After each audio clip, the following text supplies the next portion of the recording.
Stop right there. I know what you're thinking. You believe your problem is that people can't hear you. You believe if you speak louder, post more, shout your vision, flood the room with your ideas, somehow your destiny will respect the volume. Listen carefully. The world may confuse leadership with loudness, but the kingdom does not. The kingdom does not promote noise. It recognizes weight. The kingdom does not measure leaders by how much they are seen. It measures them by the order they create, the peace they maintain, the fruit they bear, and the atmospheres they govern. The world is addicted to announcement. The kingdom is committed to authority. So I came to confront a lie. You don't need a louder voice. You need a heavier presence. Presence is a substance. It's not a style. It's not charisma. It's not the rhythm of your speech or the eloquence of your phrases.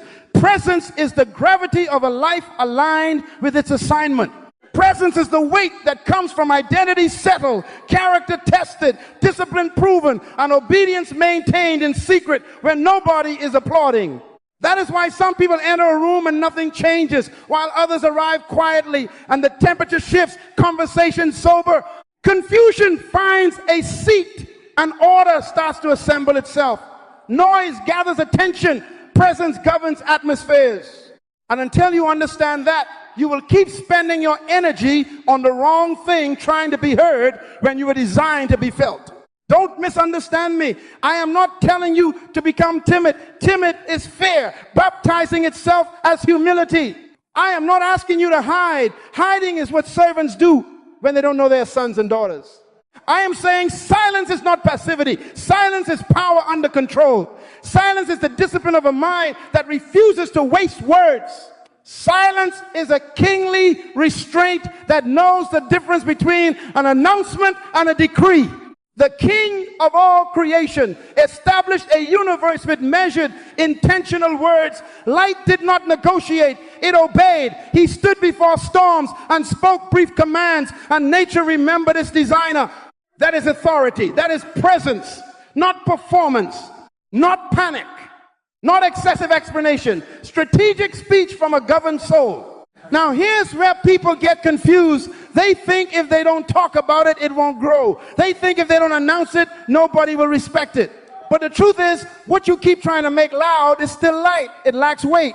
It has not gone through the furnace of discipline, the crucible of prayer, the grind of consistent obedience. Insecurity announces, maturity builds, performers speak to be seen, leaders move to be felt. You can tell who is who by what happens after they finish talking. After a performer speaks, people clap and go home unchanged. After a leader speaks, sometimes softly, sometimes briefly, people change their calendars, reorganize their priorities, and step into order. Why? Because presence carries a verdict. Presence carries design. Presence carries the scent of a mandate. You must understand this. Leadership in the kingdom flows from dominion within before it ever becomes influence without. If you are not governing yourself, your appetite, your time, your thoughts, your emotions, your voice will always be compensating for your lack of order. And when your voice is compensating, you will become noisy, defensive, and tiring to hear.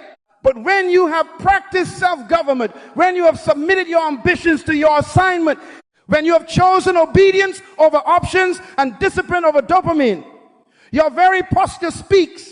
Your silence communicates confidence, and your occasional words arrive like tools, not toys. The problem is not that people don't hear you. The problem is that you have not yet become weighty enough to be felt. Weight is formed in work no one sees. I'm going to say it again, because repetition breaks resistance. You don't need a louder voice. You need a heavier presence. You need the kind of presence that springs from mornings in prayer, where your ego is crucified and your spirit is calibrated. You need the kind of presence that is born from fasting, from study, from telling yourself no when the crowd says yes. You need the kind of presence that refuses to negotiate your values for visibility. Noise is the refuge of the insecure. Silence is the workshop of the wise. In the workshop, God carves your motives, strengthens your spine, and purifies your intentions until when you arrive, you don't arrive to prove, you arrive to establish. When you enter a meeting, your peace calms the panic. When you open your mouth, confusion stops walking. When you make a decision, it doesn't tremble, it stands. Listen carefully. In a culture that monetizes attention, the temptation is to believe attention equals authority. That's a lie from the pit of hell designed to keep you shallow, distracted, and dependent. Authority is not for sale. Authority is trusted to those who steward well their assignment in obscurity. Authority is the child of integrity, not popularity. Stop bargaining for influence with announcements you haven't earned. Stop thinking a louder brand will fix a lighter soul. Work on your weight, work on your roots, work on your governance. Let God make your presence heavy with conviction, heavy with clarity, heavy with discipline, heavy with the fear of the Lord. Then when you speak, your words will not seek validation, they will create order. Now I know some of you are restless. You're saying, so what do? Do I go quiet and do nothing? No. You want to be great, then shut up and build. Build in prayer. Build in preparation. Build in purity.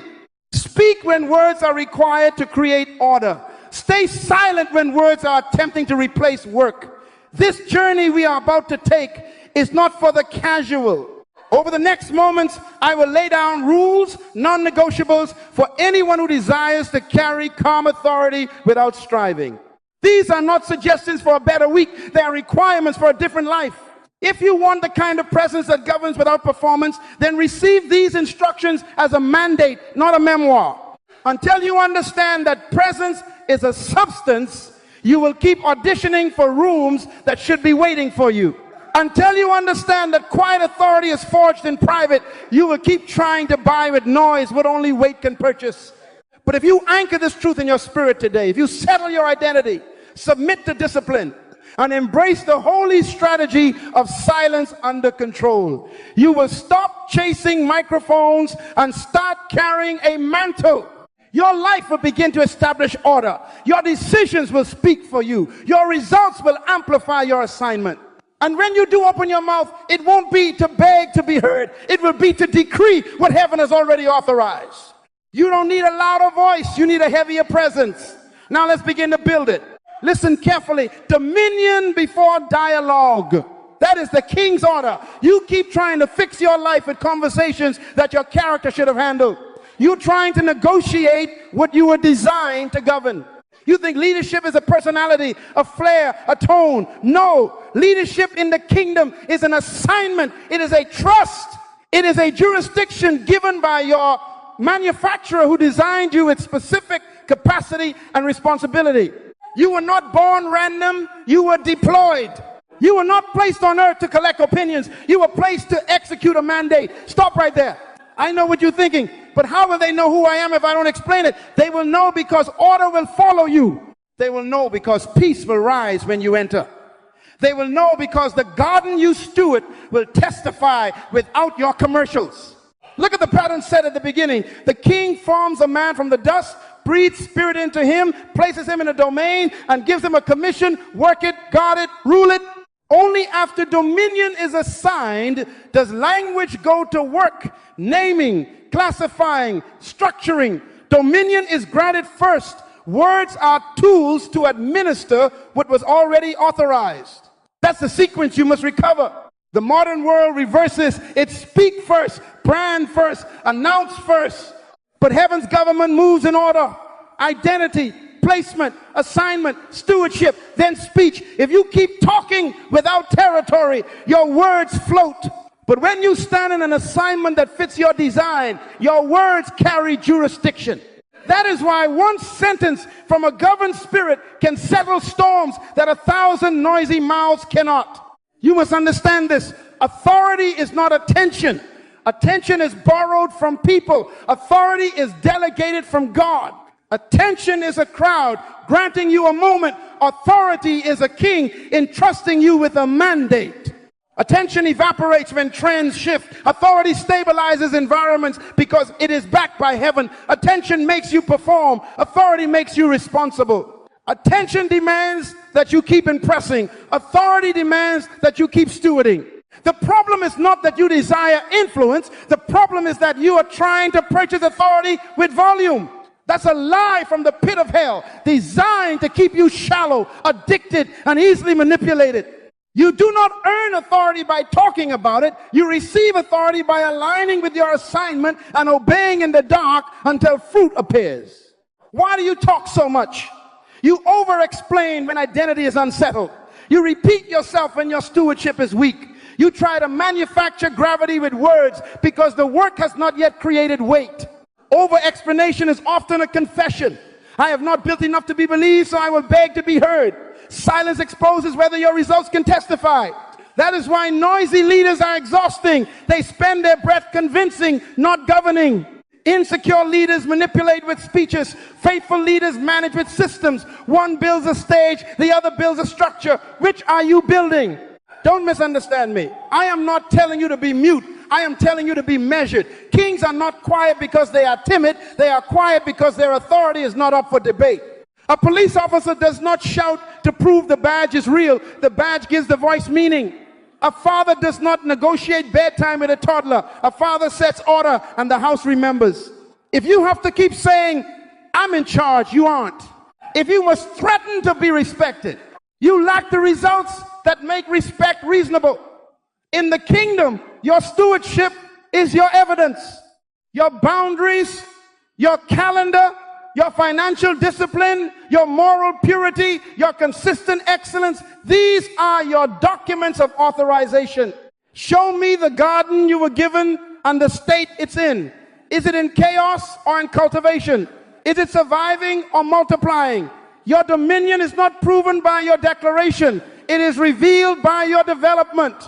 This is why I press you to settle your identity with your manufacturer. What did he design you to manage? What territory, geographical or relational or professional, did he assign to your hands? Your body is a domain. Your emotions are a domain. Your craft is a domain. Your family, your business, your team domains. Rule them, not with arrogance, but with faithful stewardship. Bring order to your mornings. Place borders around your mind. Establish standards in your home. Build systems that reflect your values. Then speak to create alignment, not attention. Speak to set things in place, not to feed insecurity. Words in the kingdom are not toys. They are tools for construction. Now, here's where people get confused. They say, if I don't tell them everything, they'll think I'm hiding. No, that's not what I'm saying. I am saying when dominion is settled, conversation becomes strategic. You don't argue for what you already possess. You administer it. You don't defend the crown granted by the king. You wear it and work. Silence is not avoidance when you have assignment. Silence is focus. Noise is the refuge of the insecure. Stewardship is the refuge of the authorized. When you execute your mandate faithfully, outcomes speak sentences you could never compose. Promotions become announcements. Fruit becomes advertising. Peace becomes your press release. I've watched people ruin good futures by debating their destiny instead of demonstrating it. They gathered critics into meetings they should have replaced with management.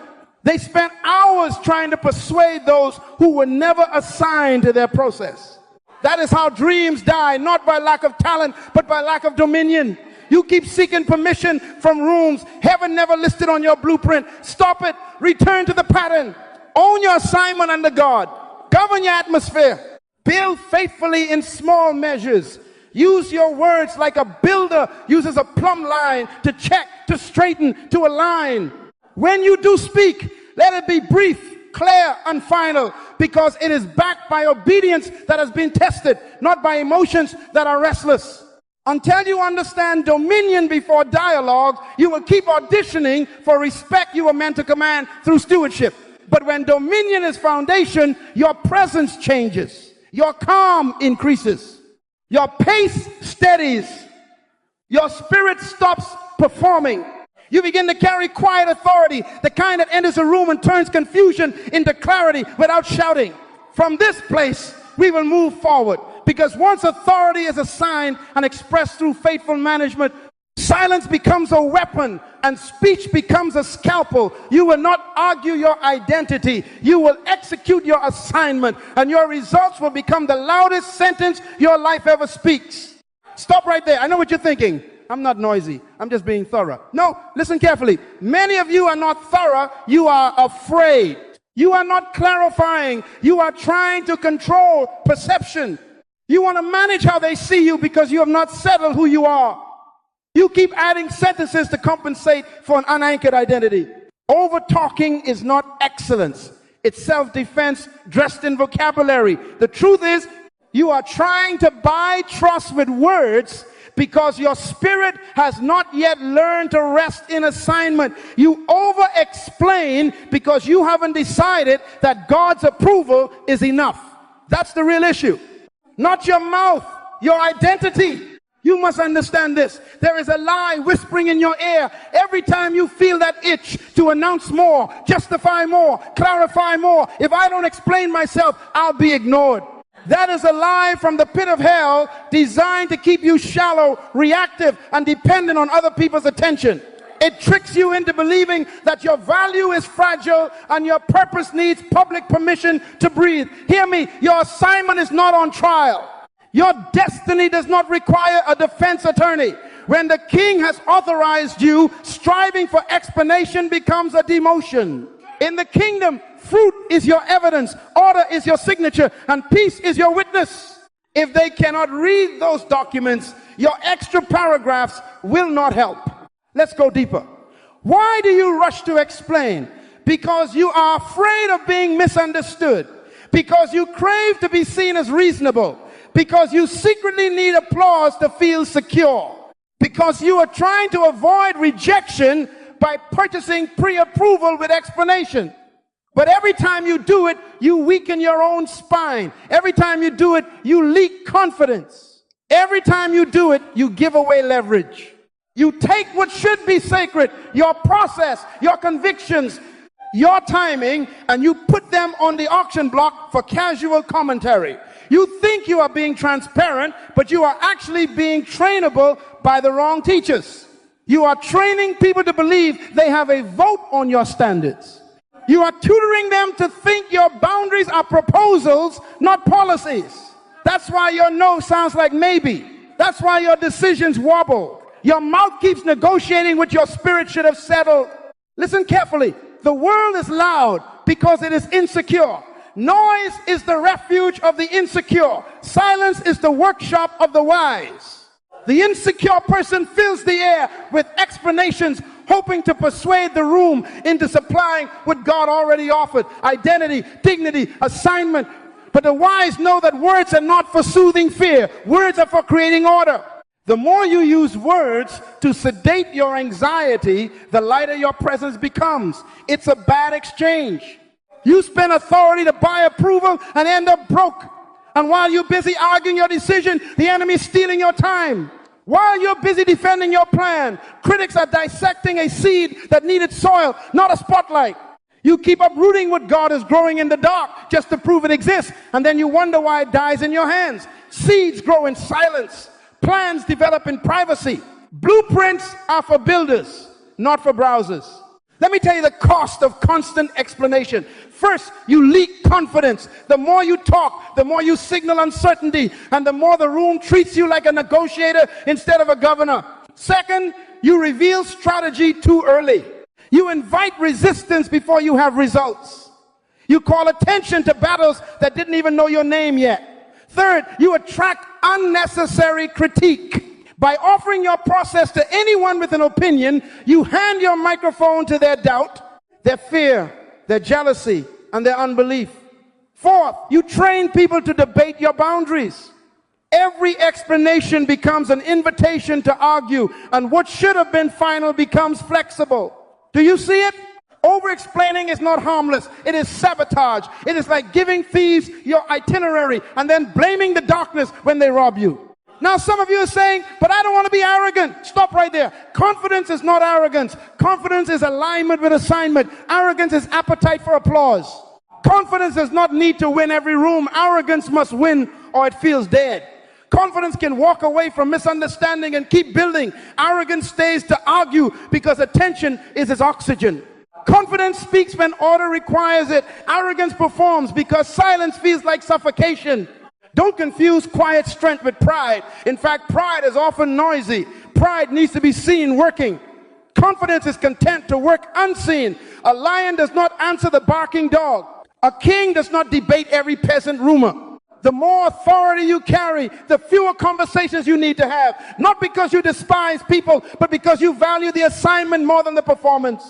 The enemy of your destiny understands something you keep forgetting. If he cannot steal your assignment, he will distract you from executing it. So he sells you commentary disguised as counsel. He offers you endless dialogues that feel like progress but are actually delay. He whispers, say more, so they trust you, while quietly draining your weight with every extra sentence. He wants you shallow, distracted, and dependent, because shallow leaders chase applause, distracted leaders miss timing, and dependent leaders trade obedience for approval. Don't fall for it. Don't rent your soul to likes. Don't give your calendar to arguments. What you need is not another explanation. What you need is discipline. What you need is focus. What you need is a settled identity that refuses to audition.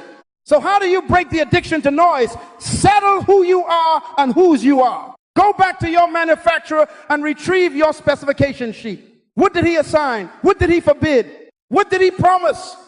What did he require? Until you understand identity, you will keep merchandising your decisions to people who were never licensed to approve them. But when identity is settled, your mouth gets quiet. Your yes is stronger. Your no is shorter. Your presence grows heavier because your soul is no longer performing. You begin to choose privacy without apology, boundaries without guilt, and execution without commentary. You start to guard your process because you finally see it as holy. You seek counsel from the wise, not commentary from the crowd. You speak to create order, not to calm insecurity. And your life, not your lips, becomes your introduction. Hear the verdict. You over-explain when you haven't settled your identity and assignment. Fix the root and the noise will die. Fix the root and peace will rise. Fix the root and your results will speak in rooms your explanations could never enter. From this place, we will move to strict rules, non-negotiables, that will protect your process and increase your weight. But until those rules take hold, make this your first act of leadership. Govern your mouth by governing your identity. Stand in who you are under God and let your work carry the conversation. Your destiny is not waiting for your paragraphs. It is waiting for your presence. Listen carefully. If you cannot lead yourself, you have no business trying to lead anybody else. Self-government is the first government. Before you manage a team, a family, a company, or a vision, you must manage your tongue, your temper, your time, and your thought life. You want to carry authority in the room? Carry authority in your soul. You want weight on your words? Put discipline on your mouth. You must understand this. Quiet authority is not the absence of words. It is the mastery of them. It is the fruit of a life submitted to a higher king, trained by restraint, polished by patience, and governed by self-control. The problem is not that you don't know what to say. The problem is you refuse to wait until saying it is strategic. The truth is you still believe that the loudest one is the leader. No, the thermostat rarely shouts. It just sets the temperature.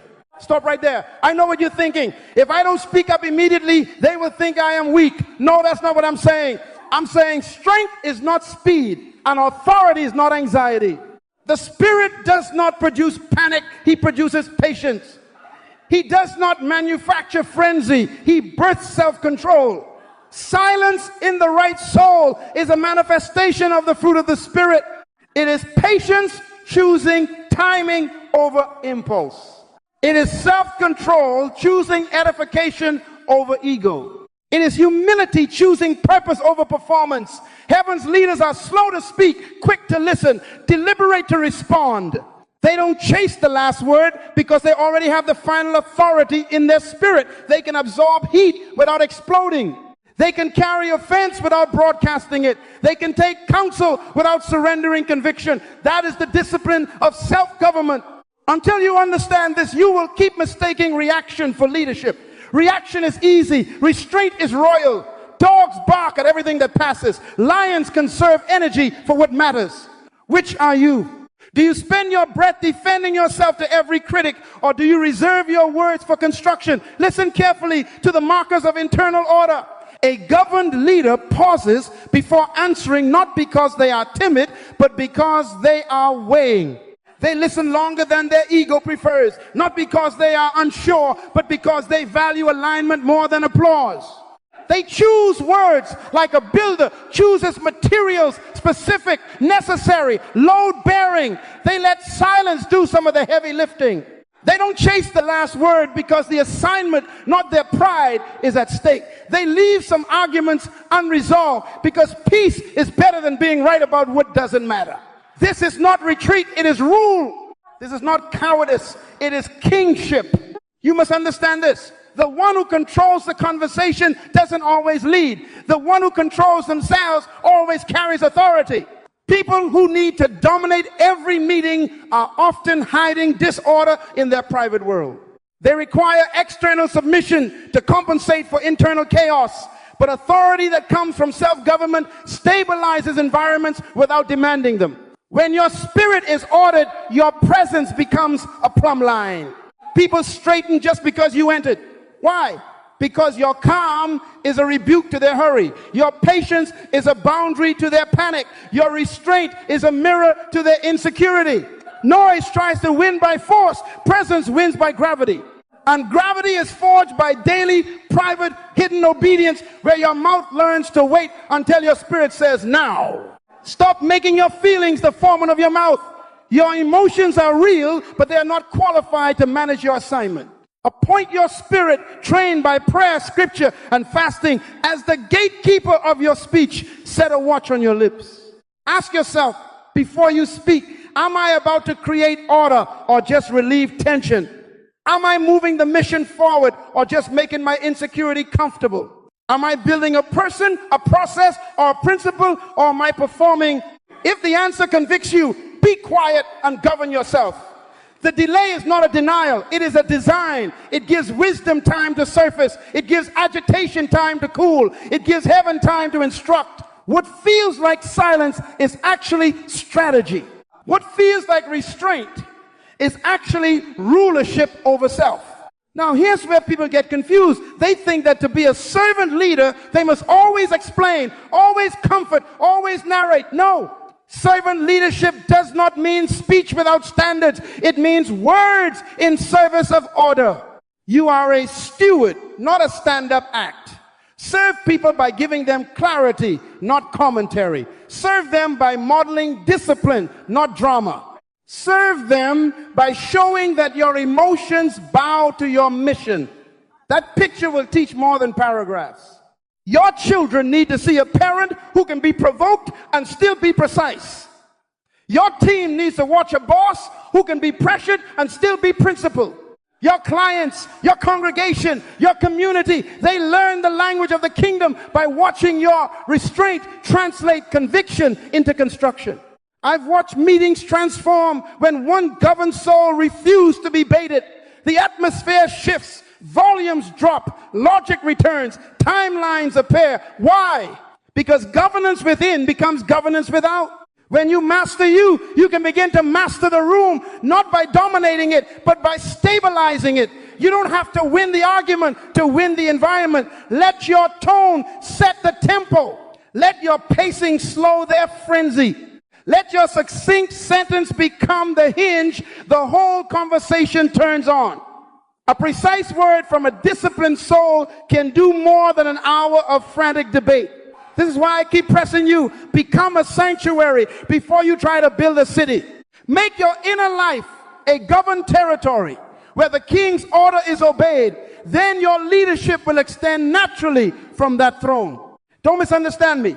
This is not about personality. Introverts can be noisy in the wrong ways, and extroverts can be disciplined in the right ways. This is about government. Kingdom leadership is not a temperament. It is a trained will.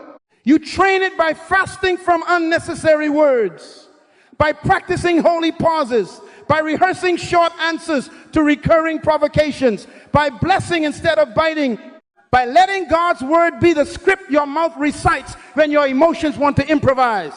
You train it by choosing not to send that text at midnight, not to clap back on that thread, not to join every emergency that was created by someone else's lack of planning. Boundaries in your speech are boundaries for your future. Every restrained sentence is a brick in the fortress of your authority. Hear me. The world is addicted to announcement, but greatness is married to silence. Noise is the refuge of the insecure. Silence is the workshop of the wise. If you want to carry weight without words, start with this. Govern your tongue. Govern your size. Govern your facial expressions. Govern your timing. Let self-government become your first dominion. Once you can establish order in your inner world, your thoughts, your moods, your mouth, you will carry a peace that orders outer worlds. And from that peace, when we move to the strict rules that guard your process, your words will no longer compete with your work. They will crown it. Master yourself first, and then watch how your mere presence begins to quiet storms, align agendas, and make rooms. Remember, there is a king. Rule number one, guard your process. Don't announce what isn't finished. Listen carefully. Stop giving updates to people who have no assignment in your destiny. Stop offering play-by-plays to spectators who will never touch a tool when it's time to build. You must understand this. If you talk too early, you invite resistance before you have results. The problem is not that you have dreams. The problem is you keep putting those dreams on display before they can stand on their own. The truth is, premature exposure weakens developing work. What should be incubated becomes interrogated. What needed soil gets a spotlight, and seeds don't survive under spotlights. Think like a gardener. Everything valuable grows in the dark first. A seed surrenders itself to the soil, disappears from sight, and wages a quiet war beneath the surface. Roots form before fruits appear. Depth comes before height. Stability before visibility. If you keep digging up the seed to prove to the crowd that something is happening, you interrupt the biology of destiny. You are trading roots for reassurance. That's a bad deal. It doesn't look like progress. It looks like burial. But the delay is not a denial. The darkness is not a curse. It is design. The height you're praying for requires the depth you're tempted to avoid. If you rush the process, you'll ruin the product. Guard your process like your life depends on it, because it does. Stop right there. I know what you're thinking, but transparency builds trust. Don't misunderstand me. Honesty is a virtue. Exposure is not. Wisdom knows the difference between testimony and temptation. There is a time to declare what the king has done, and there is a time to be silent while he does it. Leaders move quietly, not because they are secretive, but because they understand timing. In the kingdom, public reveal is the reward of private discipline, not the substitute for it. The victory you see in public was won in private. The calm you admire was forged in hidden battles. The problem is you want the announcement to supply the authority instead of your obedience supplying the evidence. That's not how heaven works.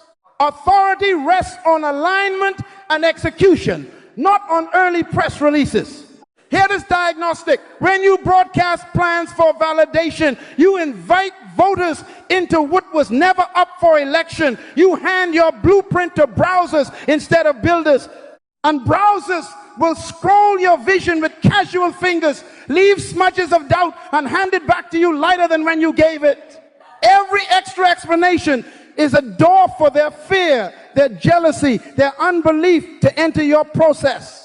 You are training them to think they have jurisdiction over your standards, and you are training yourself to need applause to proceed. That is slavery dressed in strategy. Silence is not hiding, silence is governing. So what does guarding your process look like on Monday morning? Reduce unnecessary sharing. Fast from updates that are designed to calm your insecurity rather than advance the mission. Don't post drafts. Produce milestones. Document privately. Keep a disciplined journal of decisions, lessons, and pivots. Build a private scoreboard, clear, measurable checkpoints that you and your core team can see, so you are fueled by progress, not by praise. Replace slogans with systems. Instead of telling the world what you will do, schedule when you will do it, resource how you will do it, and measure whether you did it. Let deliverables speak sentences your mouth doesn't need to form. When someone asks, what are you working on? You don't owe them an x-ray. You can say, you'll see it when it's ready. That's not arrogance, that's stewardship. Set boundaries around your talk triggers.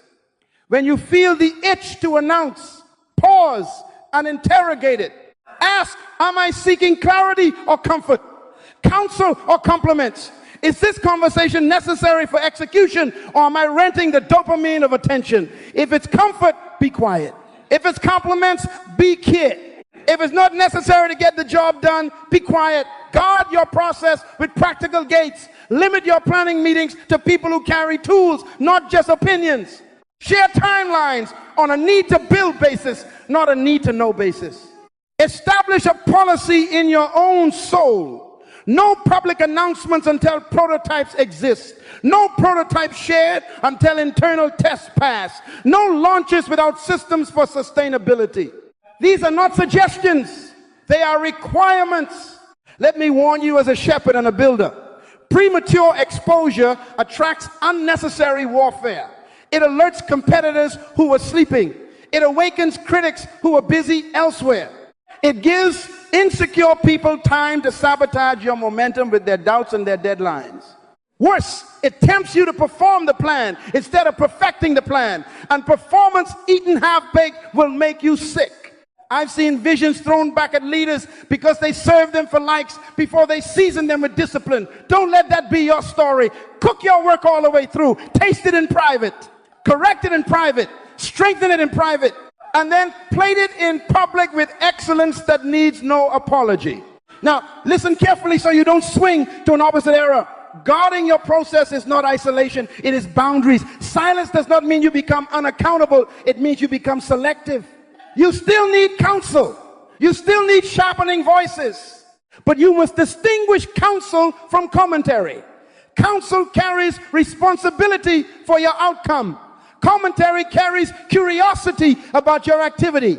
Counsel is covenant. Commentary is casual. Show your blueprint to builders, not critics. Let seasoned eyes test your assumptions. Let trusted hands strengthen your weak points. That is not noise, that is order.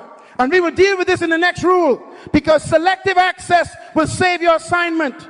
Until you understand this rule, you will keep forfeiting weight by feeding your appetite for attention. Guard your process. Don't announce what isn't finished. Let the soil do its quiet work. Let roots spread where no one is clapping. Let systems settle until they can withstand the wind. Then, when the appointed time comes, fruit will appear and speak louder than your captions ever could. Stop renting a megaphone. Build a harvest. Work while they're watching something else. Study while they are scrolling. Prepare while they are performing. And when you finally step forward with proof. Your results will preach. Your order will introduce you. Your peace will be your press release. And your presence will carry a weight that no volume can imitate. Rule number 2, selective access. Counsel sharpens you. Commentary drains you. Listen carefully. If rule 1 closed the windows, this rule sets a guard at the door. Access is not a courtesy. Access is a covenant. You cannot expect weight on your presence while giving open seating to every voice that wants a turn in your head. You must understand this. Your presence gets heavier when fewer people have the power to influence your process. Not because you become cold, but because you become clear. Not because you don't love people, but because you love your assignment more than their opinions. Stop right there. I know what you're thinking, but I'm a servant. I'm here to listen. Isn't that humility? No, that's confusion. Humility does not eliminate gates. Humility honors order. Even the King of Kings served crowds, but shared weight with a few. He fed thousands, but he revealed strategies to a circle. He taught many in parables, but he unpacked truth to those trusted with the foundation. He healed in public, but he prayed with a select company in the secret place. Do you see the pattern? Love for all, access for few. That wasn't favoritism, it was stewardship. The size of the crowd never determined the depth of conversation. Assignment determined access. If he modeled graduated access, why do you think you can violate it and still carry authority without anxiety? Here is your heart check. Counsel is investment from the wise. Commentary is entertainment from the uncommitted. Counsel pays a price to help you finish. Commentary is curious about what you're doing, but carries no responsibility for how it ends. Counsel prays for you, prepares with you, corrects you, and stays to help you rebuild if you stumble. Commentary observes, opines, and then disappears when outcomes require sacrifice. Counsel speaks from fruit. Commentary speaks from fascination. Counsel asks, how do we strengthen this? Commentary asks, why are you doing it like that? Counsel puts their name on the line with yours. Commentary puts your name on their timeline. Which one are you letting into your ear? You must understand this distinction because your mouth is misbehaving in public since your ears are undisciplined in private. The more voices you allow in, the more explanations you feel compelled to provide. You start defending what God whispered to people who cannot discern whispers. You begin auditioning your calling in rooms where nobody has authority to hire you. That is why you talk too much. You are trying to reconcile irreconcilable standards. You are trying to satisfy every opinion while serving a single assignment. That is impossible. Reduce voices to raise weight. Fewer inputs, greater impact, fewer permissions, stronger conviction. Peace is not the absence of people. It is the presence of boundaries. Stop making your spirit a public suggestion box. Appoint a council, not a crowd. Decide intentionally, prayerfully, and without apology who gets your ear, who gets your heart, and who gets your plan. Your ear is for advisors who fear God and carry fruit in the areas you are building. Your heart is for covenant relationships that can handle your humanity without negotiating your holiness. Your plan is for architects and artisans, people who have put their hands to the blueprint, not just their mouths to your morale. Everyone else gets courtesy, not control. They get kindness, not keys. They get love, not leverage. Boundaries are not selfish. Boundaries are sacred. Let me give you practical gates because vague boundaries are breach boundaries. Before any conversation about your process act, are they accountable to the outcome? Are they submitted to a higher standard than their opinion? Do they have proven results, not just rhetoric? Are they willing to tell you the truth even when it costs them your approval and then stay to help you carry it out? If the answer is no, they are commentary. Smile, bless them, and withhold your plan. You are not rude, you are wise. Show your blueprint to builders, not browsers. Show your scars to healers, not spectators. Show your timeline to teammates, not to time wasters. And establish a rule in your soul. If they are not present in the prayer room, they will not be present in the planning room. Stop right there. But won't I seem closed off? No, you will seem consistent. Let me tell you what actually happens. When access becomes selective, you become stable. Your decisions stop wobbling. Your meetings shorten. Your explanations shrink. Your confidence returns. Why? Because confusion thrives in crowded rooms. It is hard to hear instructions from heaven when you have given equal volume to earth. Protect your frequency. Tune your ear to voices that pull you upward. Voices that ask you about obedience, not optics, integrity, not image, systems, not slogans, fruit, not followers. Counsel sharpens you by confronting your blind spots and refining your method so the mission can scale. Commentary distracts you by inflating your ego or injuring it. Either way, you end up managing feelings instead of managing destiny. Here is another warning. Access breeds influence, and influence shapes atmosphere. Some people carry such heavy insecurity that their presence reprograms your temperature. You sit with them for an hour and spend a week recovering your conviction. That is too expensive. Authority leaks when you keep hosting atmospheres that contradict your assignment. Set appointments with wisdom. Put time on the calendar with people who mentor your mind toward order. Schedule standing meetings with holiness times in the Word, in prayer, in fasting, so heaven has first access to your interior world. The first voice should be the King. The next voices should be those He sent. After that, you will find that most of your former conversations were unnecessary maintenance on other people's anxiety. Now let me be pastoral and practical. Create tiers in your communication. Tier 1, your governance council. The few who can correct you without flattering you, who can veto your rush, who carry your burden. they get raw data, early drafts, and private wrestles. Tier 2, your operations team, those who execute, they get clear directives, updated facts, measurable objectives. Tier 3, the general community, they get outcomes, testimonies, and invitations to participate. Do not invert the tiers. Do not give tier 3 access to tier 1 conversations. That is how movements die in comment sections. That is how purpose gets diluted by popularity. Loneliness is better than bad company. Silence with wise counsel is better than applause from the crowd. These are not suggestions. They are requirements. Because the moment you set selective access, your speech changes. You stop swatting at every rumor. You stop drafting essays for people who have no stake in your harvest. Your words become surgical, not scattered. You speak to create order, not to soothe chaos. And your presence, governed by boundaries and backed by counsel, begins to carry a settled weight that rooms respect even before you speak. That is the point.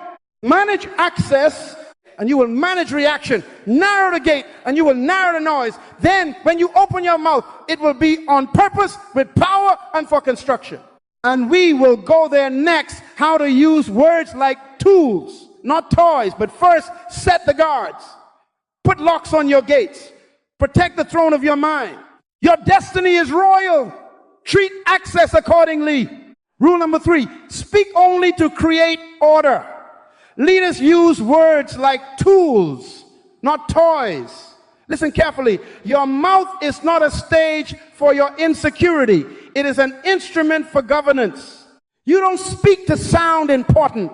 You speak to establish clarity, direction, and standards. You don't talk to prove you belong. You talk to make sure everything else belongs where it should. You must understand this. If your words do not build people and structure, they are busy feeding your ego. The kingdom does not reward performance. It rewards construction. In the beginning, order was spoken into existence. Let there be was not small talk. It was government. That same authority rests in your assignment. Your sentences either shape environments or scatter them. Your phrases either gather focus or multiply confusion. Your mouth is a ministry of order. Treat it that way. Stop right there. I know what you're thinking. If I don't explain everything, they'll misunderstand me. That's a lie from the pit of hell, designed to keep you shallow, exhausted, and constantly defending your intentions instead of defining your instruction. The problem is not their misunderstanding. The problem is your undisciplined communication. The truth is, you have been using paragraphs where a principle would do, emotions where a boundary is required, and apologies where a decision is needed. Words are seeds. Every sentence plants culture. If you scatter careless seeds, expect weeds, gossip, confusion, emotional instability. If you sow precise seeds, expect order, clarity, accountability, execution. Leaders speak to plant what they want to harvest. If you keep harvesting chaos, check your seed bag. What words did you release into that atmosphere? What careless side comments, license attitudes you now have to manage? Silence is a seed too. When wisely used, it kills the weeds of drama by starving them of attention. Speak less and build more. Let me teach you the economy of words. Reduce the syllables, raise the standard, short, clear, direct. Replace explanations with expectations. Replace feelings with frameworks. Replace rambling with rulership. Don't narrate your insecurity. Announce the assignment. Don't spend 5 minutes massaging what could be solved in one sentence of structure. A leader's language sounds like this. Decision. We will move the deadline to Friday 5 p.m. for quality assurance. Boundary. That tone is not acceptable in this house. Communicate with honor. Purpose. We exist to serve with excellence. If it doesn't serve, it doesn't survive. Standard. We respond within 24 hours. If you need more time, you notify before the deadline. Do you hear it? Clear, calm, constructive, no flares. No defensive essays, just order. You need model lines you can deploy under pressure. So let me put tools in your hand. When conflict rises, say, pause. Here is the process. Step 1, step 2, step 3. Follow it. When assignments are vague, say, here is your task, here is the metric, here is the due date, here is the review point. When someone tries to drag you into an emotional spiral, say, I hear your concern, here is the boundary, here is the next step. When rumors surface, do not make speeches, make statements. That information is inaccurate. Here is the official update. When you need to say no, say no. That does not align with our assignment. Full stop. No sugar, no stutter, no permission slips for delay. If correction is necessary, say next time submit a one-page brief before the meeting. That's the standard. If alignment is needed, say we honor people in this team. We meet deadlines on this team. We prepare before we present in this team. That we language builds the culture you want. You are not venting. You are architecting. Stop right there. Won't I sound cold? Won't I seem harsh? No, you will sound consistent. Warmth without order is chaos. Order without warmth is tyranny. Kingdom leadership carries both truth in love, clarity with compassion, firmness with grace. But hear me, compassion is not the same as compromise. Jesus calmed a hurricane with 3 words, not 3 chapters. Authority does not panic. It places, peace be still was not an essay, it was an edict.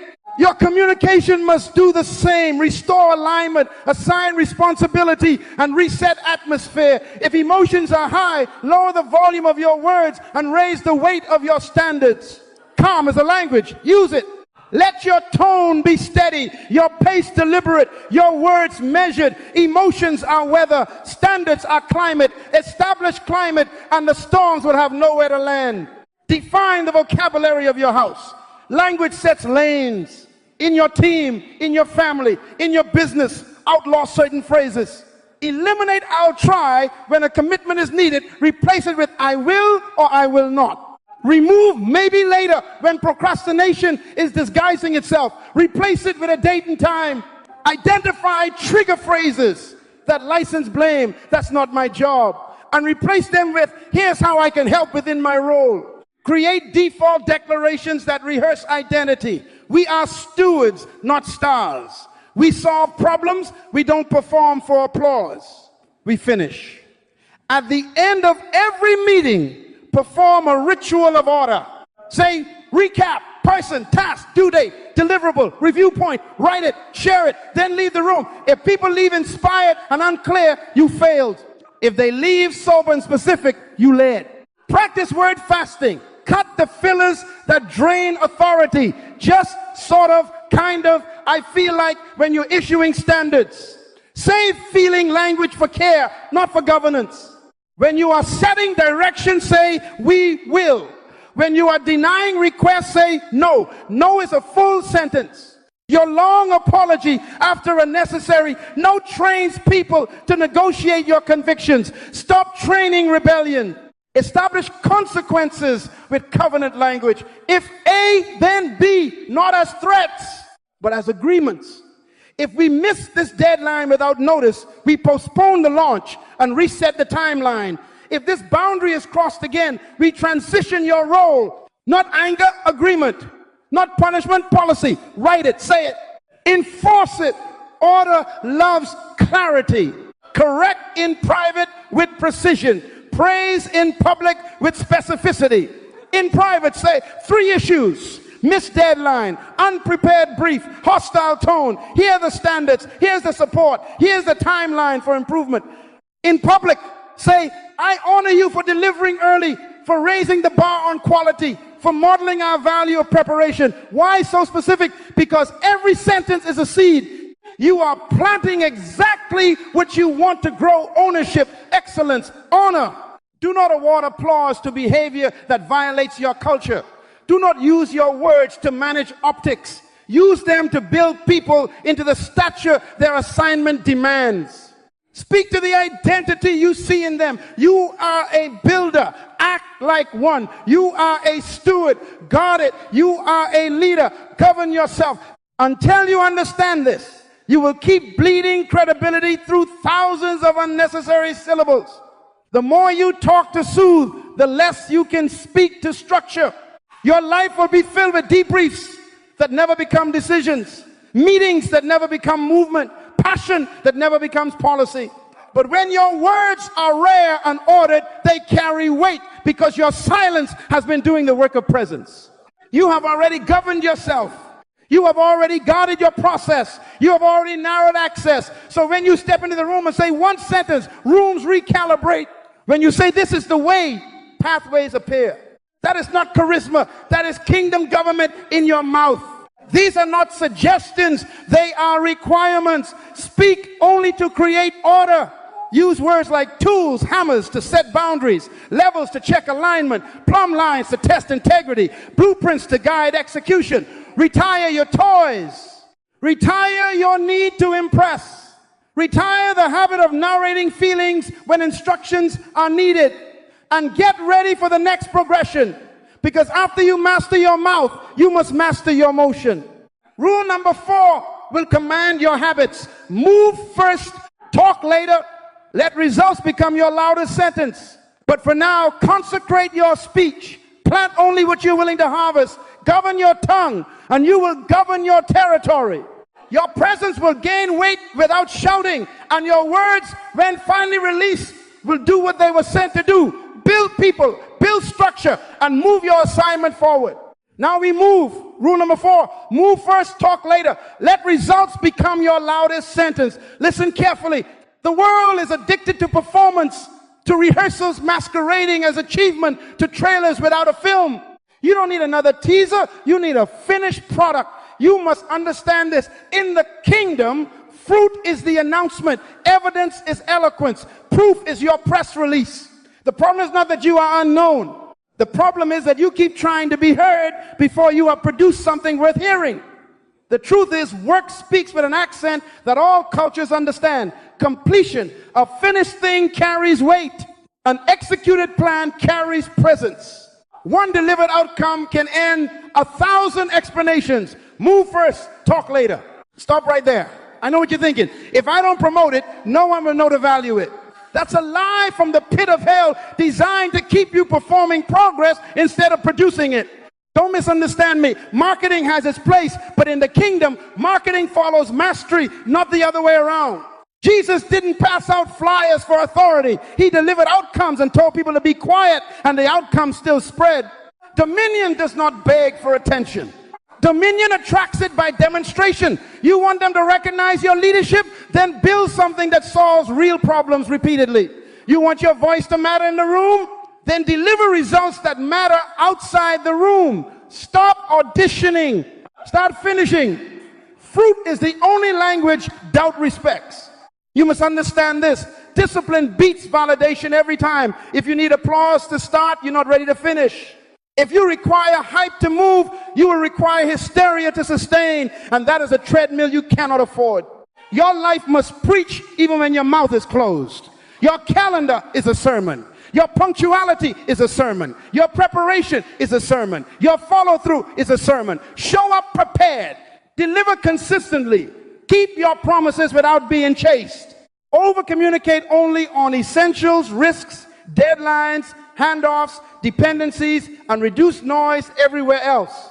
Under-promise and over-deliver until your reliability becomes a rumor that outruns you. When you do this, rooms stop asking for your resume because your results become your reference. Let's bring this to Monday morning, because vague inspiration will not save your assignment. Arrive prepared, not just physically present, but mentally governed. Walk into meetings with briefs, with numbers, with drafts, with decisions, not excuses. Confirm deliverables in writing, then meet them or beat them.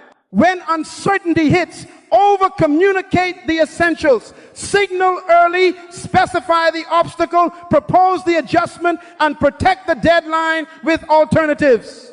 Don't flood inboxes with your anxiety. Furnish them with solutions. Build a weekly rhythm that forces execution. Plan on Sunday, prioritize on Monday, produce by Wednesday, polish by Thursday, present on Friday. And if you can't present, you don't pivot with paragraphs, you pivot with a new delivery date and a compensating action. That is how you build trust. Trust speeds everything. Trust shortens meetings, reduces oversight, multiplies opportunities. Why? Because people trust what is repeated, not what is declared. Stop right there. But they don't trust me yet. Then give them a pattern to trust. Consistency is the parent of credibility. Do it right, on time, at a high standard, again and again, quietly, without the parade. When the pattern is set, your presence walks into rooms with an invisible portfolio, decisions honored, deadlines hit, budgets respected, people develop, authority without anxiety, presence without performance. You won't need to talk long because your reputation has already negotiated for you. People will start to defer to your timelines, not because you are loud, but because you are dependable.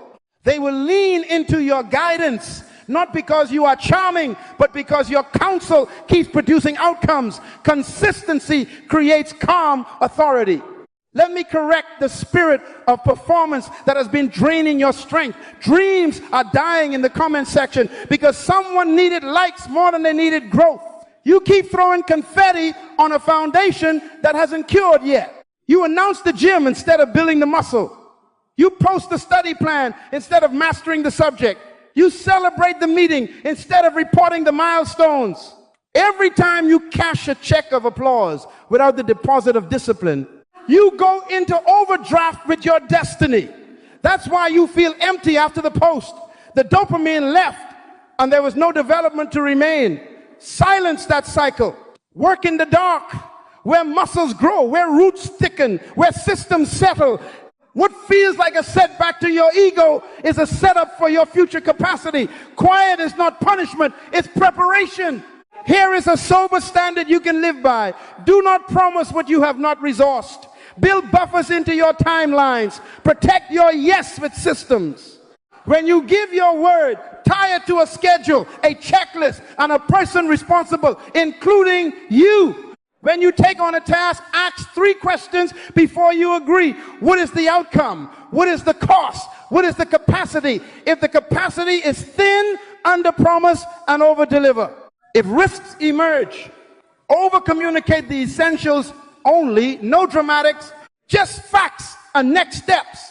When the task is done, close the loop, deliver, document, debrief, then move on. Don't linger performing the victory. Steward it by extracting lessons that make the next victory less expensive. Success unexamined becomes vanity. Success examined becomes system. Now, let me pass to your heart while I strengthen your hands. Execution in private is not glamorous, but it is glorious.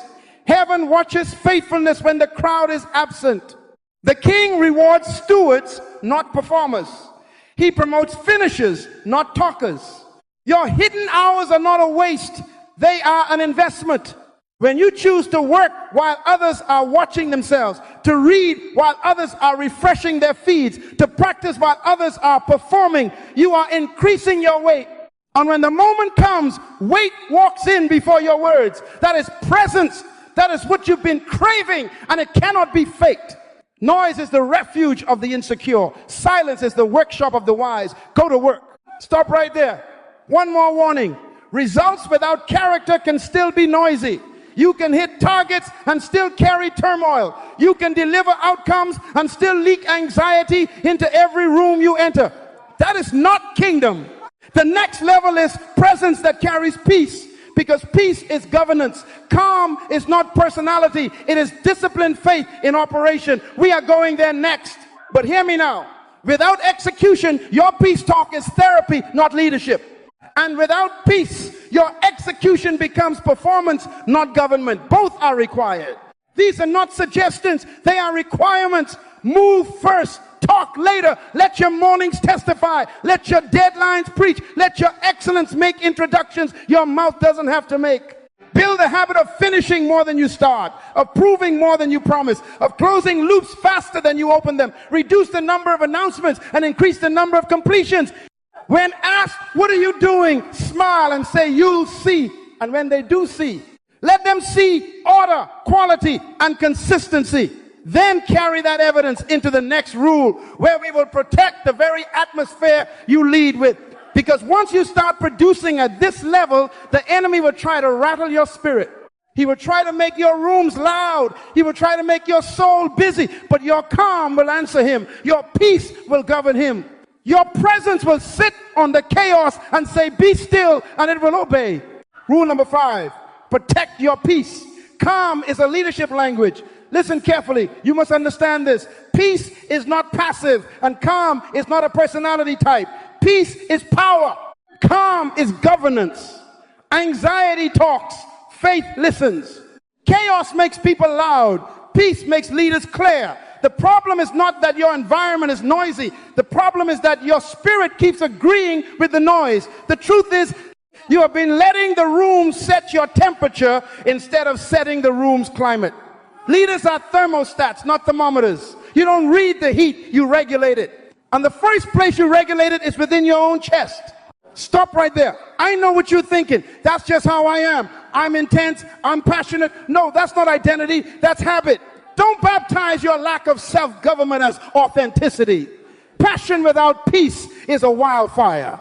You were not designed by your manufacturer to be ruled by adrenaline. You were designed to govern your emotions so you can govern your assignment. Calm is not denial of reality. Calm is dominion over reaction. When panic rises in the room, your stillness becomes a verdict. When others are drowning in details, your peace parts the waters. Your presence says, we will not be driven. We will be led. That is not soft. That is sovereign. Let me teach you atmosphere management. Your emotional regulation is a signal, a silent command. When you breathe slowly, you license others to inhale again. When you lower your tone, you lower the temperature. When your shoulders drop, hearts unclench.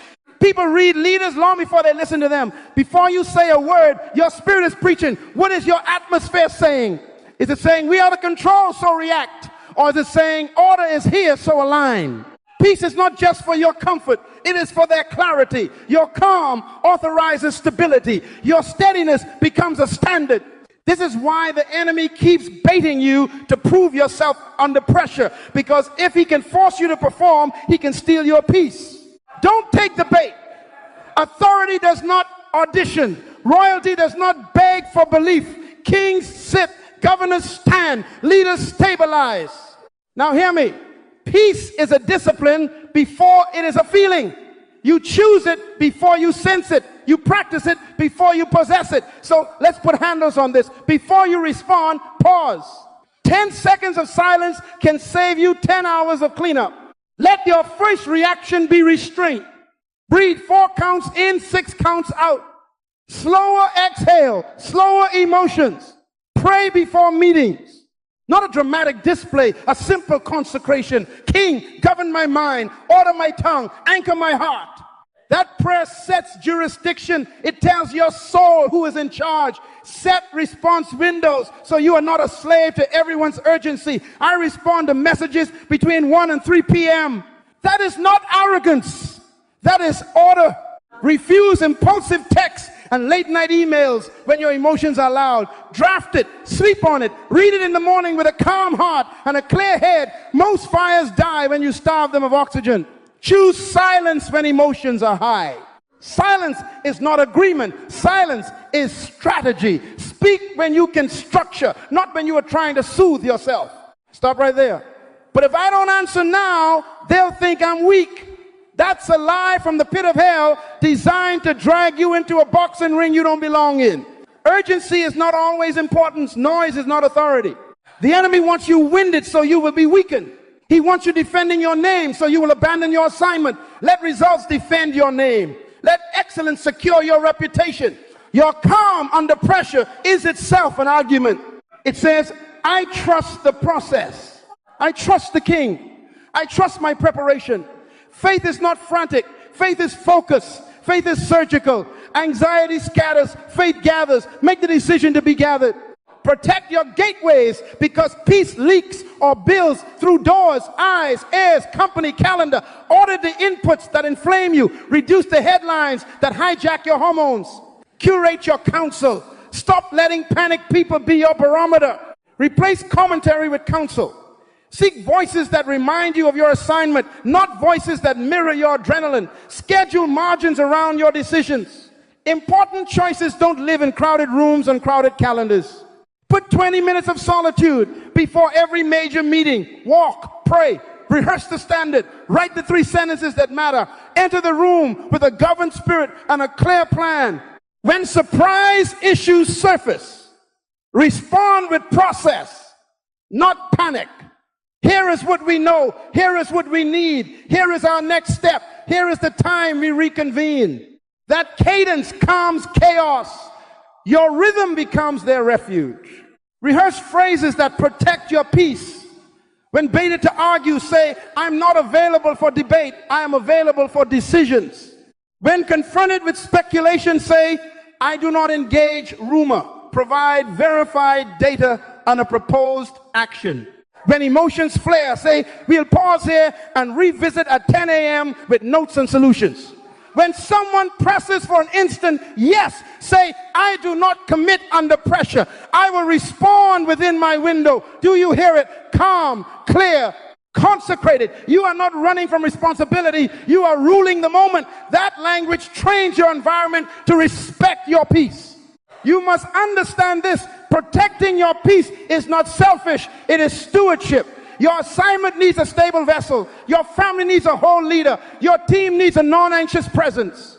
Peace is the power that keeps you from bleeding energy into every provocation.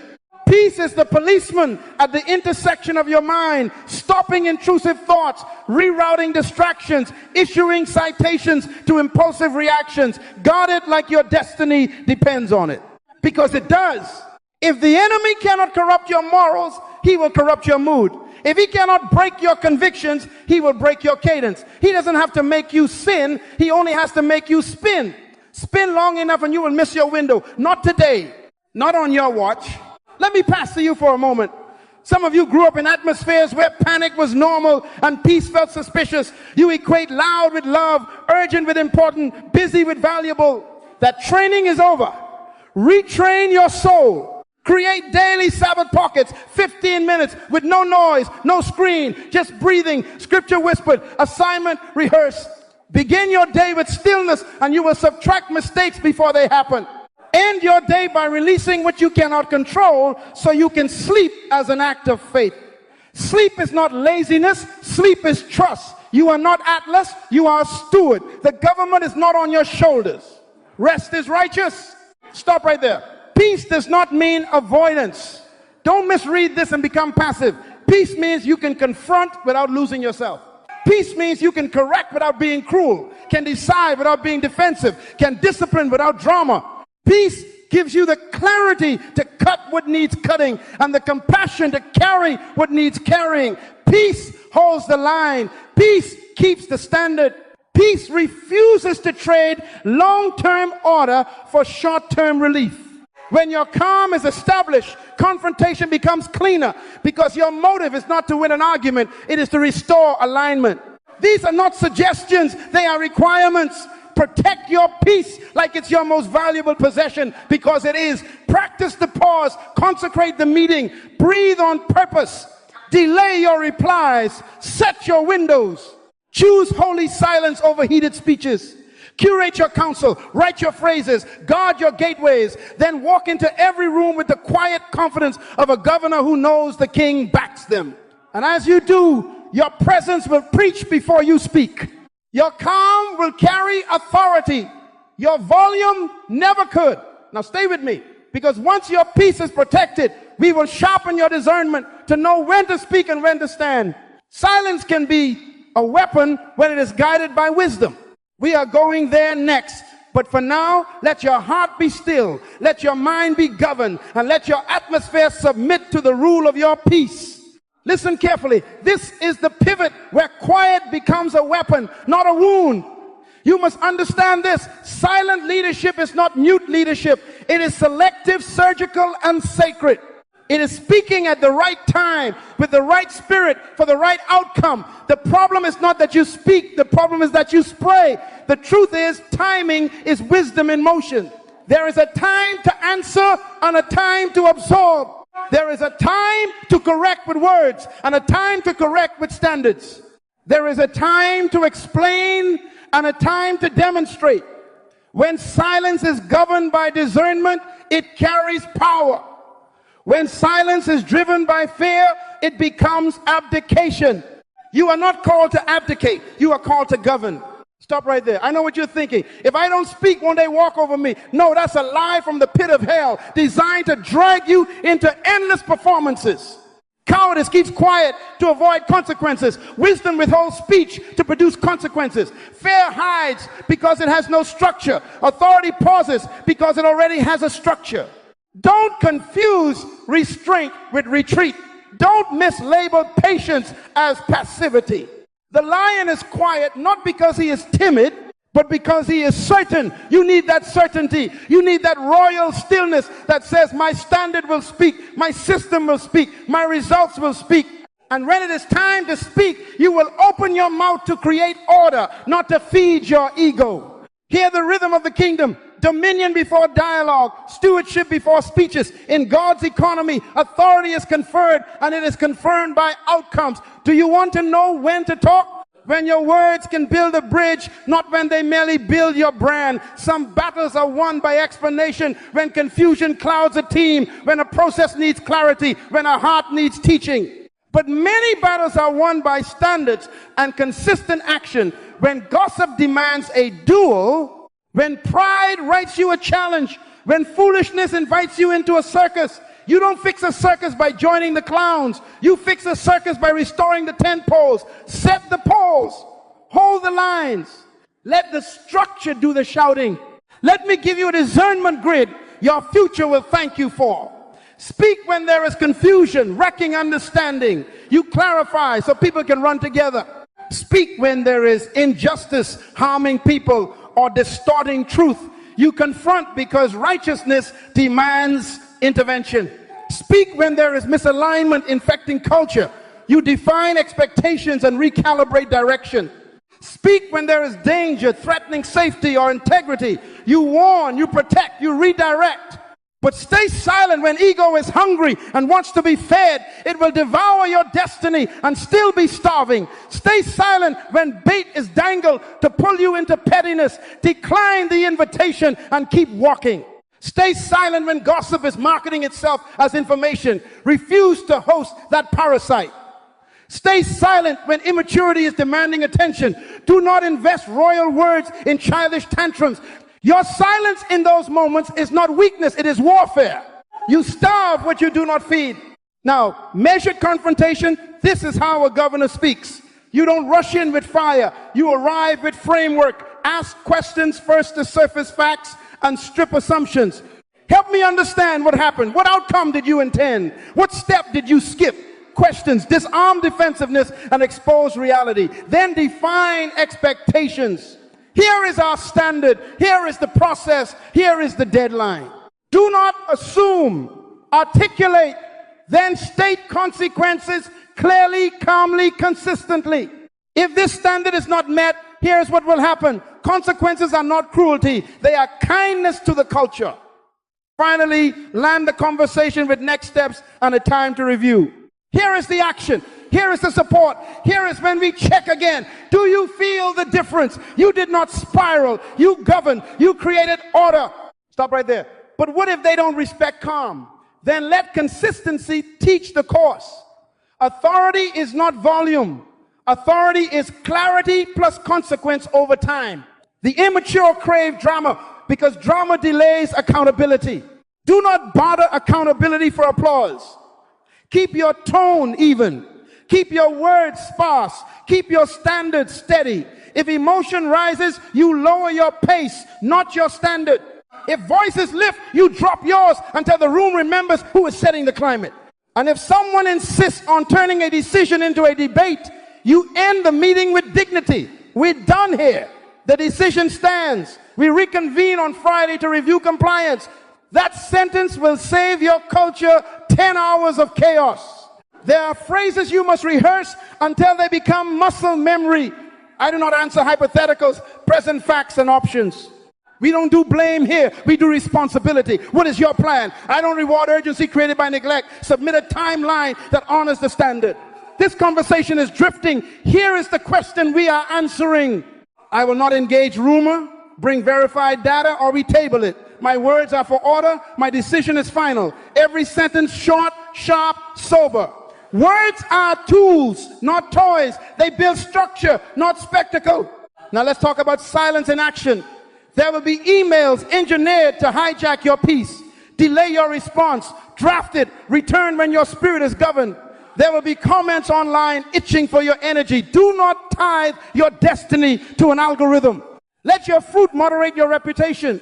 There will be meetings where someone performs their insecurity. Do not audition in return. Let your chair, your data, your pattern of performance answer the room. When a false narrative circles, you don't chase it through every hallway. You publish truth once, enforce standards twice, and keep building. Time is a witness. Results are a witness. Peace is a witness. They will testify louder than your best paragraph. You must understand this. Silence without action is surrender. Silence with action is strategy. Silence that protects darkness is sin. Silence that protects process is stewardship. This is not about hiding. This is about hallowing your assignment until it is strong enough to speak for itself. Think of a sword kept in a sheath. The sheath is not weakness, it is wisdom. You do not wave steel to prove you have it. You draw it to end confusion and restore order. That is your tongue. Keep it sheathed until the moment requires precision. Then cut cleanly, not crudely. Then return it and let peace police the ground you just secured. Here is what will begin to happen when you master this. People will feel your authority before they hear it. Rooms will quiet when you walk in, not because you threaten, but because your presence is governed. Your measured words will anchor frantic minds. Your silence will frustrate gossip and starve contention. Your pace will train people that chaos does not move you, conviction does. And you will discover the highest freedom in leadership. You no longer perform to be believed. You steward outcomes. You sustain standards. You secure peace. That is when silence becomes a weapon of righteousness in your hand. Until you understand this, you will keep wasting energy on arguments your assignment does not need to win. But once you do, you will stand like a king without proving anything, and your life will do the preaching your mouth used to attempt. We are heading there now to carry presence like royalty, to walk into rooms with authority, without anxiety. Prepare your spirit, govern your tongue, sharpen your timing. Because when your silence is guided by discernment, your very existence becomes a verdict, and creation will make room for you. Listen carefully. This is the moment we came for the summit, where your silence, your standards, and your stewardship crystallize into presence. You must understand this. You were designed to rule your domain under God. You are not random. You are not an accident. You are not a beggar in the marketplace of opinions trying to rent significance by the hour. Your manufacturer did not send you to earth to audition for relevance. He sent you to administer a mandate. Dominion is not arrogance. It is assignment. Authority is not a costume. It is a responsibility. And until you settle who you are and whose you are, you will spend your energy performing for people you were called to lead. Stop right there. I know what you're thinking, but I don't feel like a king. I don't look like a governor. My history is messy. My resources are small. No, that's not the measure. Kingship is not a mood. Kingship is a mantle. Presence is not cosmetics. Presence is weight. The crown doesn't rest on talent. It rests on a trained head. The robe doesn't sit on swagger. It sits on shoulders that have learned to carry responsibility without collapsing. The truth is, God anoints identity long before he announces it. He trains you in obscurity so your public life won't betray your private weakness. The victory you want to display in the open is forged in the dark, where your discipline, your prayer life, your obedience, and your boundaries are hammered into steel. Weight comes before volume, gravity before noise. Here is the dividing line: kings and performers. A king does not argue for his crown. He administers his law. A king does not defend his title. He delivers outcomes. A performer begs for applause. A king builds order. A performer adjusts to be liked. A king adjusts to be aligned. Presence for a king is a verdict before a speech. The atmosphere reads him before he reads a statement. The dogs in the street bark to prove they exist. The lion is quiet because he knows he owns the ground he walks on. Don't be the barking dog. Be the quiet lion. Your assignment does not need a megaphone. It needs mastery. Your destiny does not require a press release. It requires proof. The final trap you must expose and renounce is the addiction to managing perceptions. Listen carefully. The problem is not that people misunderstand you. The problem is that you keep trying to be understood by everybody. That is slavery dressed in strategy. That is anxiety dressed in stewardship. The truth is, you are not responsible for every imagination that constructs an image of you. You are responsible for faithfulness to your assignment. You are not called to control mirrors. You are called to tend your mandate. You are not sent to harvest likes. You are sent to cultivate fruit. Release the courtroom you keep building in your mind. Fire the jury. Dismiss the case. Let the king's approval be your oxygen. When your conscience is clean and your assignment is executed, public confusion becomes irrelevant background noise. You will sleep, you will build, you will endure. Authority without anxiety, presence without performance. Stop right there. But if I don't correct the narrative, won't it harden? No. Time, truth, and fruit will soften what your speeches can't. Let your calendar be your defense. Let your consistency confront their conclusions. Let your character prosecute the lie. Work in alignment today, tomorrow, and the next day, and watch as the harvest cross-examines the rumor and overturns the verdict. Do you hear me? The highest form of leadership is not a perfect explanation. It is a faithful execution. Now I summon you to maturity.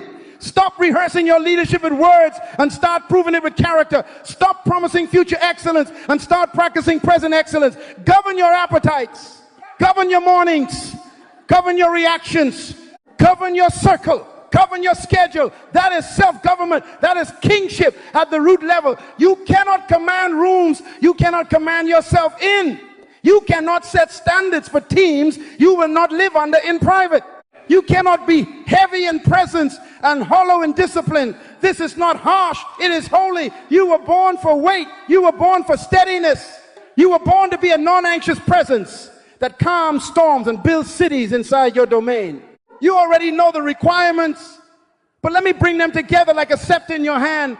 Guard your process. Do not announce what isn't finished, because premature speech invites premature warfare. Select your access counsel sharpens you. Commentary drains you. Show your blueprint to builders, not critics.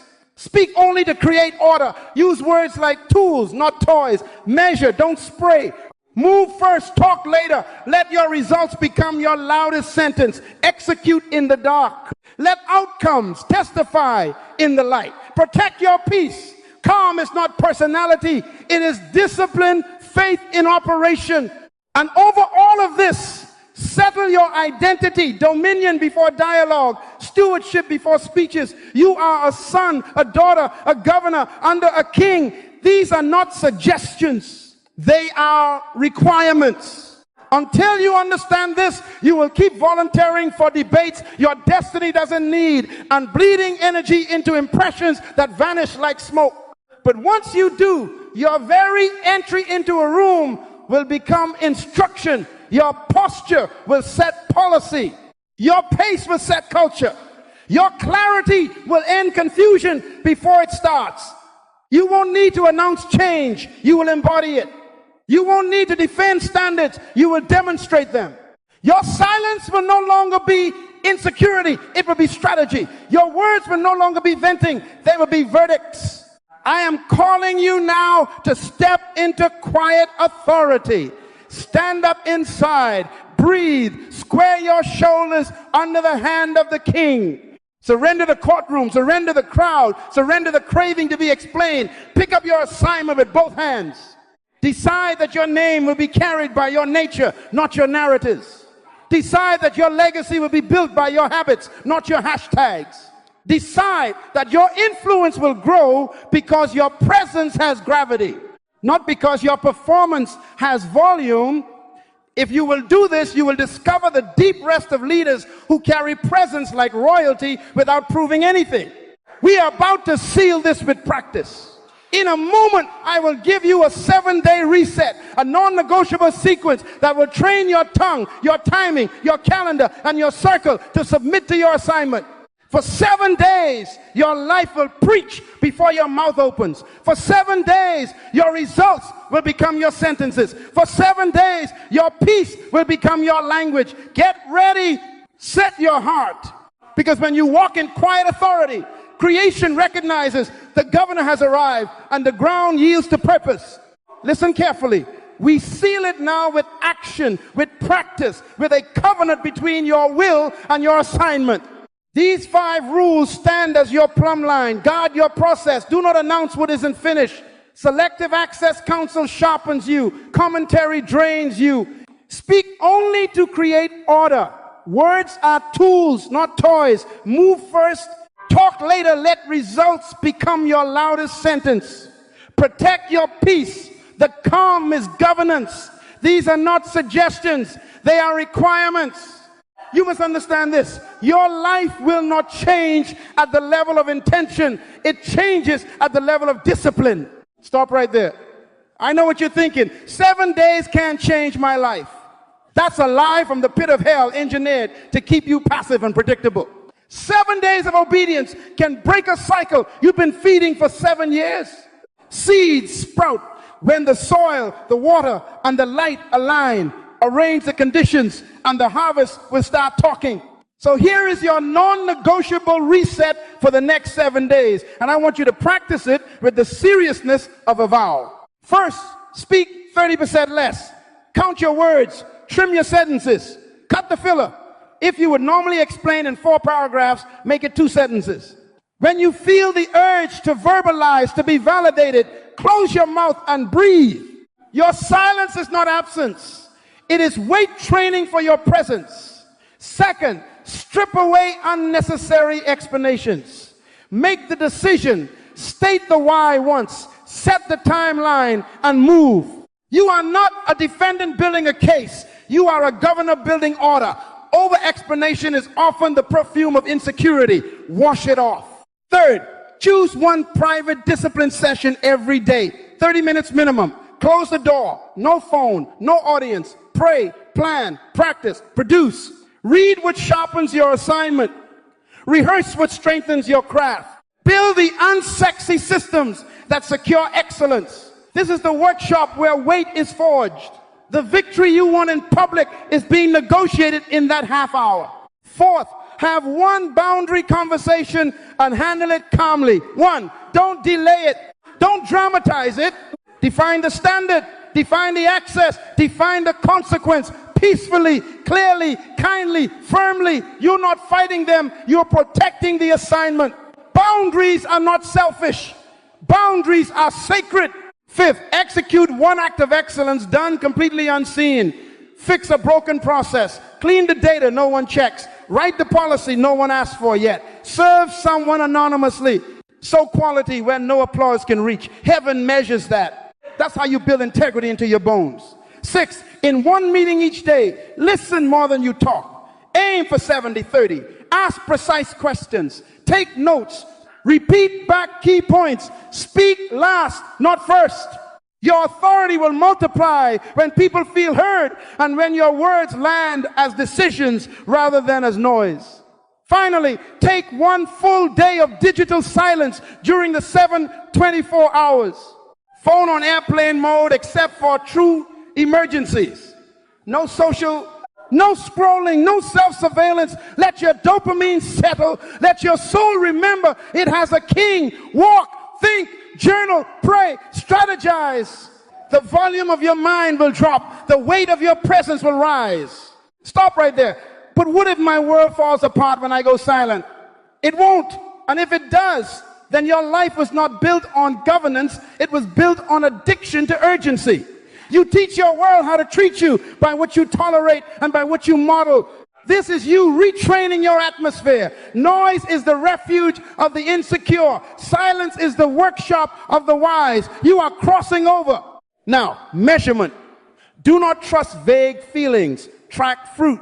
At the end of each day, take 5 minutes and audit your outcomes. Rate your clarity. Did your decisions become simpler and cleaner? Rate respect. Did people respond to your standards with more seriousness? Rate emotional stability. Did your peace hold under pressure? Rate productivity. Did meaningful tasks move forward without fanfare? Rate conflict. Did avoidable arguments decrease? Write one sentence about what your silence accomplished and one sentence about what your speech created. Do this for 7 days. On day 1, you will notice agitation leaving. By day 3, you will feel mental space opening. By day 5, your team will start aligning to your cadence. By day 7, you will look back and realize your presence has gained gravity. Let the fruit confirm the principle. Don't argue with it. Observe it. Obey it. Adjust and continue. Let me pastor you into the posture. Each morning of this reset, consecrate your day with a simple royal prayer. No theatrics. Kneel if you can. Put your hand on your chest and say, King of heaven, govern my spirit, order my tongue, restrain my impulses, anchor my emotions in your peace. Give me wisdom to discern, restraint to be silent, courage to confront, and integrity to execute. Sanctify my calendar, guard my gates, establish my steps. Let my words create order and my silence carry weight. I receive your authority of stewardship, not spectacle. I submit my assignment to your hand. Amen. Then rise and walk like it's true. Throughout the day, whisper alignment. I am a governor. I build order. I speak to create. I move first, talk later. My peace is not for sale. Those sentences are not slogans. They are signals to your nervous system and declarations to your environment. Stop right there. Do not negotiate with yourself. Do not ask your moods for permission. Do not wait for a perfect week. Start with what you have, where you are today. If you miss a piece, don't spiral, repent, reset, resume. Consistency is louder than perfection. If you need validation to start, you're not ready to finish. Start anyway. Start quietly. Start faithfully. Your obedience is your amplifier. Here is what will happen if you honor this reset. Your calendar will stop bossing you. Your phone will stop discipling you. Your team will stop guessing your standards. Your family will stop absorbing your anxiety. Rooms will begin to respect what you respect. Your pace will slow the chaos. Your silence will expose pretenders. Your results will begin to speak sentences you could never compose. And you will discover the rest reserved for those who carry presence like royalty without proving anything. These next 7 days are a test, a training, and a turning point. Guard your process. Select your access. Speak only to create order. Move first, talk later. Protect your peace. Live them daily. Measure the fruit nightly. Pray the prayer every morning. Schedule your silence this week and defend it like a gate. Do the private discipline. Have the boundary conversation. Offer the unseen excellence. Lead the listening meeting. This is your contract with destiny. Sign not with ink, but with decisions. Now hear the charge. Start now. Start where you are. Start with what you have. Shut the mouth that wants applause. Open the hands that will build. Work when they're scrolling. Study when they're sleeping. Practice when they're performing. Sow in silence. Reap in season. Govern your minutes. Govern your mouth. Govern your mood. Do it quietly, consistently, unapologetically, and watch how loudly your life will speak. Your presence will preach before your mouth opens. Your fruit will end. Debates your words could never win. Go, governor. Execute the 7. Carry the weight. Let heaven back your steps, and let the earth make room for your authority.